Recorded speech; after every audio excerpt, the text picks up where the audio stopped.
श्री गुरु ब्रह्म महिमालिक शरण गुरु कृपा YouTube channel तरफरु आपण मानकु हार्दिक अभिनंदन जनाई आरंभ करने को जाउची 2026 मसीहा फेब्रुआरी मासरे 12 गोटी राशिर राशिफल। एही राशिफल आरंभ करने पूर्वरु आपण मानकु मोर अनुरोध जेउ माने प्रथम करी आमर यही चैनल को आसुचंती सेमाने गोटिए सब्सक्राइब करंतु और पाखरे आसुथिबा बेल आइकन को दबाई दियंतु। आपण मानकु मु एठारे कहि रखुची जेउ मानकर विवाह विलंब हेउची किंबा बारंबार चेष्टा करी चाकरी रे फेल मारुचंती, पारिवारिक गंडगोल रहुची, स्वामी स्त्री मध्यरे वाद विवाद लागी रहुची, सेथि सकाशे आपणकर जन्म तारीख, जन्म समय, जन्म स्थान और निजर नाम एई तले दिया जाइतिबा मेल आईडी रे प्रेरण करंतु। ताहा विचार करी आपणको जणाई दिया जिवो। आसंतु एबे जानिबा 2026 मसीहा फेब्रुआरी मासरे कर्कट राशिर मासिक राशिफल। कर्कट राशि राशि चक्रर चतुर्थ राशि। एही राशिर अधिपति चंद्र महाग्रह और बृहस्पति महाग्रहंकर उच्च स्थान। चतुर्थ गृह को कोष्ठी चक्र रे भूमि, वाहन, सुख, विद्या और मातांकर गृह बोली विवेचना करा जाए। एही गृहर शुभाशुभ उपरोक्त विषय उपरे प्रतिफलित हुए। आसंतु जानिबा शुभाशुभ विषय रे आपण मूलरू शेष पर्यंत सुनंतु, मझिरु स्किप करी छाड़ंतु नाही। अशुभ ग्रह मानकर प्रतिकार मध्य ताहा मध्यरे कहा जायछि, जहा अति सहज प्रतिकार। फेब्रुआरी मास आरंभरू रवि ग्रह सप्तम रे अछंती। रवि हेउछंती आत्मा कारक ग्रह। सप्तम गृह पुणी विदेश गृह, जाया गृह मध्य। जाया अधिपति नवम रे रही धर्म गृह को दृष्टि और रोग और ऋण गृह को विशेष दृष्टि देउछंती। पुनराय कर्कट राशिर शक्ति गृह को दृष्टि। एणु मास आरंभरू आपण को विदेश रे बारंबार अर्थ हानि कराइब।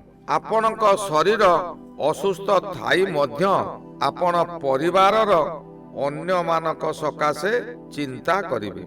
रवि आत्मा ग्रह होइथिबारु आपणकर आत्मा उपरे प्रभाव पकाइब, जहा द्वारा जाहाकू जाहा कहिबे से कथा गुडाक गुली परी हेबो। जेउ व्यक्ति आपणको अति साहाय्य करुथिले, आपणकर ओ तांकर संपर्क अति मधुर थिला, ताहा आपणक वाक्य द्वारा शत्रुता सृष्टि हेबो। धर्म कर्म रे आत्मा छाड़ी जीवो, बाउली व्यवहार करिवे। जेउ माने सर्वदा धर्म मार्ग रे परिचालित हेउचंती सेमानकु आपण ताश्चल्य करिवे।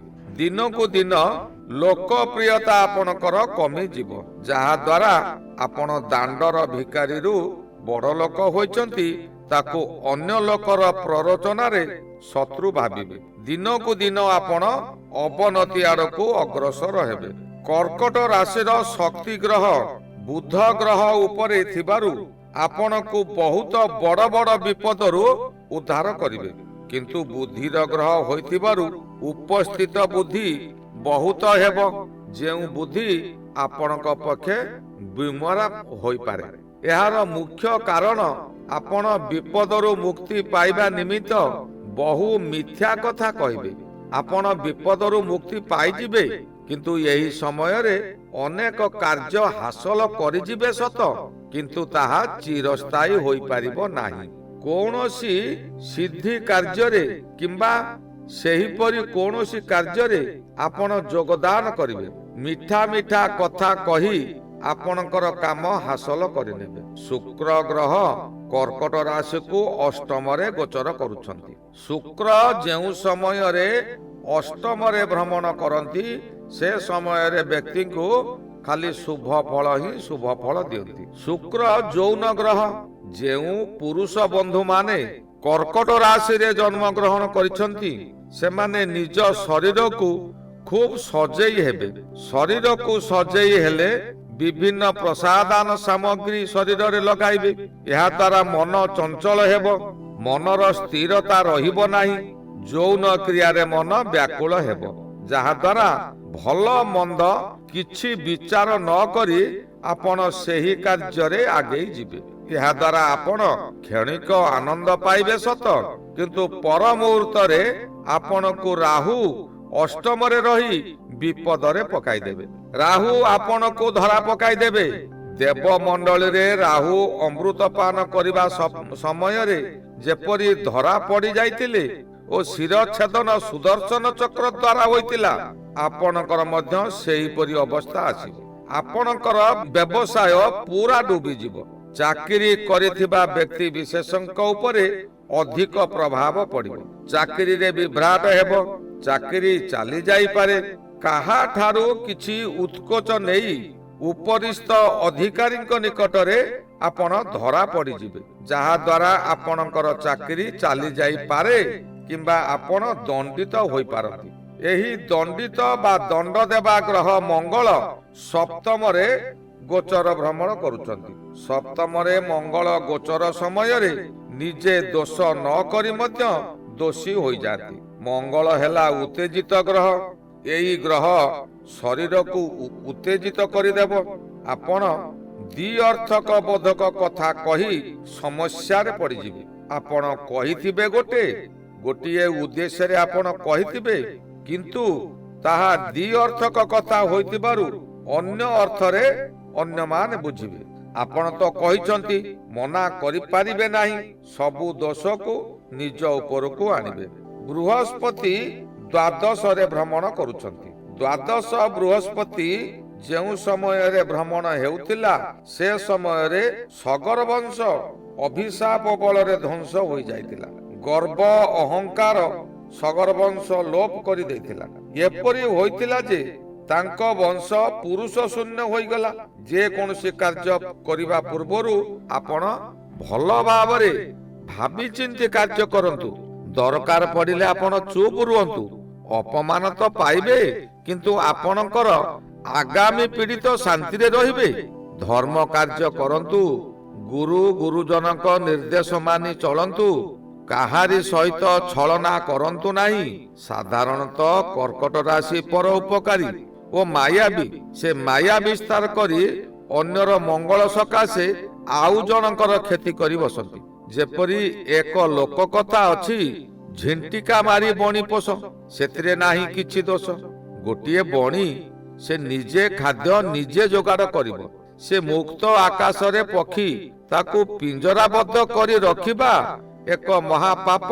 ପୁଣି ତାକୁ ବଞ୍ଚାଇ ରଖିବା ସକାଶେ ଓ ନିଜର ଆନନ୍ଦ ମେଣ୍ଟାଇବା ସକାଶେ ବୁଲି ବୁଲି ଝିଣ୍ଟିକା ଗୁଡ଼ିକୁ ମାରି ତାକୁ ଖାଇବାକୁ ଦେବା ଆହୁରି ମହାପାତକ। ଏଣୁ ସର୍ବଦା ଧର୍ମ କାର୍ଯ୍ୟ କର। ଏପରି କାର୍ଯ୍ୟ କରିବେ ଯେପରି କାହାରି ଅମଙ୍ଗଳ ହେବ ନାହିଁ। ଶନି ହେଉଛନ୍ତି ଧର୍ମରାଜ, ସେ ନ୍ୟାୟ ପାଳକପତି। ଜୀବ କଣ କରୁଛି ତାହା ଶନିଙ୍କ ଦ୍ୱାରା ଫଳ ପ୍ରାପ୍ତି ହୁଏ। ଶନି ଧର୍ମ ସ୍ଥାନରେ ଅଥବା ନବମ ସ୍ଥାନରେ ଅଛନ୍ତି। ଆପଣ ଯଦି ଧର୍ମ କାର୍ଯ୍ୟ କରିବେ, ଶନି ପ୍ରଥମେ ବାଧା ଦେବେ ସତ, କିନ୍ତୁ ଧର୍ମର ଫଳ ଦେବେ। ଏହି ଶନି ଦେବ ଆୟ ଗୃହକୁ ଓ ରୋଗ ଗୃହକୁ ଦୃଷ୍ଟି ଦେଉଛନ୍ତି। ଏଣୁ କିଛି ରୋଗ ମଧ୍ୟ ଆପଣ ଆୟ କରିବେ, ଅର୍ଥାତ୍ ଆପଣ ବିଚଳିତ ହେବେ କିମ୍ବା କୌଣସି ବାହାର ଖାଦ୍ୟ ଖାଇ ଆପଣଙ୍କ ଶରୀରକୁ ଅସୁସ୍ଥ କରିବେ। ଶନି ହେଉଛି ବାୟୁ। ଆପଣଙ୍କ ପେଟରେ ବାୟୁ ରୋଗ ସୃଷ୍ଟି ହେବ। ସ୍ତ୍ରୀ ମାନଙ୍କର ମଧ୍ୟ ରୋଗ ହେବ। ଆଣ୍ଠୁ ଗଣ୍ଠି ଯନ୍ତ୍ରଣା ଭୋଗିବେ।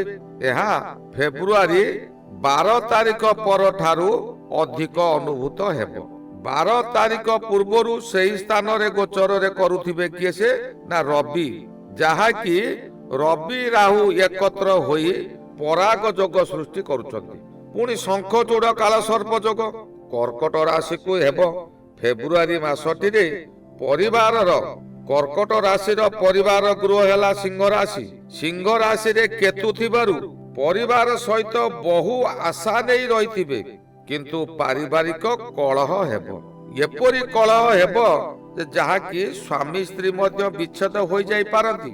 ଯେଉଁ ବ୍ୟକ୍ତି ପ୍ରଭୁ ପରମବ୍ରହ୍ମଙ୍କ ଶରଣରେ ଅଛନ୍ତି ତାଙ୍କର କୌଣସି କ୍ଷତି ହେବ ନାହିଁ କିମ୍ବା କୌଣସି ବାଧା ତାଙ୍କୁ ଆସିବ ନାହିଁ, କାରଣ ସେ ସବୁ ପରମବ୍ରହ୍ମଙ୍କ ଉପରେ ଛାଡ଼ି ଦେଇଛନ୍ତି। ତେଣୁ ଆପଣ ପ୍ରତ୍ୟେକ ଦିନ ପ୍ରାତଃ ସ୍ନାନ କରି ପରମବ୍ରହ୍ମଙ୍କର ଶରଣ ଦର୍ଶନ କରନ୍ତୁ।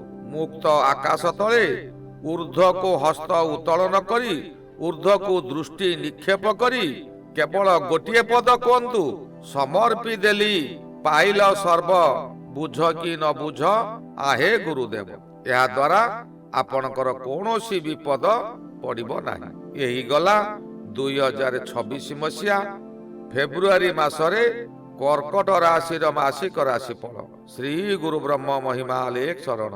ଶ୍ରୀ ଗୁରୁ ବ୍ରହ୍ମ ମହିମା ଲେଖ ଶରଣ ଶରଣ ଶରଣ।